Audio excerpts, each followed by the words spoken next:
Mondial Sport, leader de l'équipementier au Sénégal, vous présente ses offres spéciales en cette fin d'année 2020. Deux maillots floqués à 20 000 francs, survêtements à 20 000 francs, livraison gratuite. Vous avez les survêtements du Paris Saint-Germain, du Barça, de vos clubs préférés. Maillot plus masque à 10 000 francs. Ne vous le faites pas raconter avec Mondial Sport. Équipez-vous en toute sportivité. Contactez le 77 059 99 84. Bonjour à tous et à tous, bonjour à tous les suiveurs et à tous les inconditionnels de Grégoire. Am na so démb TFM def nañ un reportage vraiment souvenir émouvant, vraiment 2002 ñu def un documentaire du parcours des Lions du Sénégal mondial 2002. Donc vraiment c'était l'émotion gis ay Pape Diop, Bruno Metsu, Bokandé, ay Salligna, donc vraiment un membre du staff des Lions du Sénégal 2002 ñu bëri ñàkk nañ seen bakkan ñu ngi leen di ñaanal yàlla na yàlla xare àjjana. Mais gis nañu équipe nationale du Sénégal boo seetaanee 2002 nga seetaan suñu équipe bi actuellement nga xam ne y a des choses qui manquent, surtout deux choses man li ma gën a seetlu. Attaquant de pointe du ma ko wax mais lan laay njëkk a wax lan la Sénégal njëkk a ñàkk c'est un passeur décisif comme Khalilou Fadiga. Fadiga il était un meneur de jeu, passeur décisif, coup de pied arrêté, penalty. te loolu ba léegi Sénégal remplir seegul Khalilou Fadiga. Amul benn jour boo xam ne il joue à la hauteur de Fadiga. Depuis la retraite de Fadiga en équipe nationale du Sénégal amul benn jour qui joue à la hauteur de Fadiga.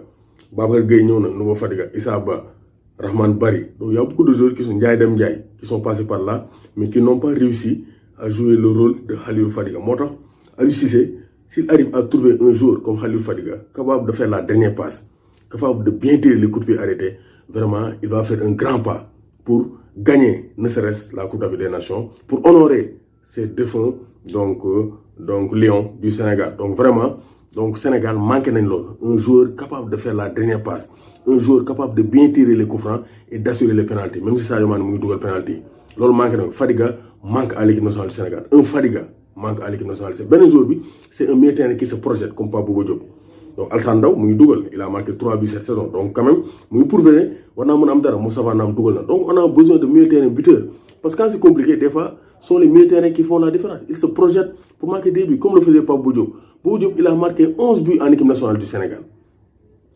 Il fait partie des meilleurs buteurs de l'histoire du football sénégalais. Parce que nous, Moussa Sow et nous, Papis, on a 18-19, on a 20.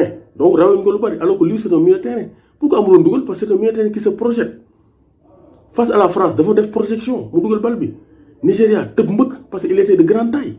Il était imposant. Soit de la tête ou bien il se projette. Face à l'Uruguay, il était à la réception, à l'entrée de la surface. Plat du pied. Lors de l'équipe nationale du Sénégal, un militaire box to box comme Pape Bouba Diop.